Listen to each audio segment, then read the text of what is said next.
How many countries has America invaded since the Second World War? America has been in 19 wars since World War II. The death toll from modern American wars killed in the name of freedom is over 20 million and counting. They have overthrown 36 governments, attempted to assassinate over 50 foreign leaders, and dropped bombs on people in over 30 countries. Syria was the latest of 14 countries in the Islamic world that US forces have invaded, occupied, or bombed.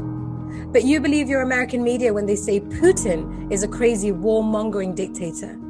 Is your self-righteous indignation based on an understanding of basic history, or just triggered by the next new bandwagon that is trending on mainstream media? 90% of these deaths are ordinary men, women, and children. They started the Korean War, the Vietnam War, the Gulf War.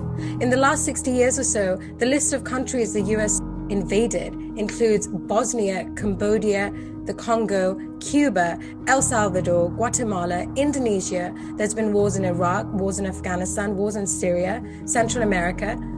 They are the global bullies, destroying any country in the name of democracy and human rights. But the intention has always been to strip the nation of its resources and enrich their military-industrial complex. Now, what about Britain? Did you know that there are only 22 countries in the world that the UK have not invaded or helped in starting a war? The hypocrisy of the West is an abomination. Where was the sanctimonious outrage when Israeli armed forces bombed and shot Palestinian children armed with nothing but stones? Where was the sense of injustice when George Bush and Tony Blair invaded Iraq? Even after the UN weapons inspector Hans Blix visited Iraq and confirmed that there were no weapons of mass destruction. What a coincidence that Mr. Blix was found dead from suicide. Do any of you actually know Ukraine is not even a sovereign country? The state of Ukraine does not exist.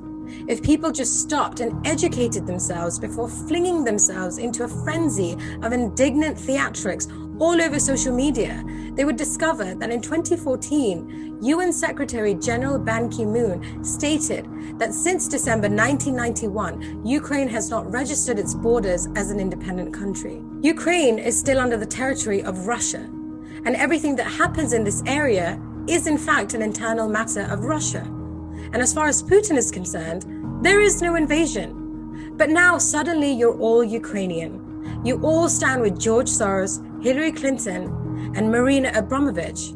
Everyone is so used to instant news, like instant coffee and instant noodles or instant text messages, you don't have the patience to step back, to query the historical context of present-day events, to educate yourself on an intricate and complicated ancient conflict.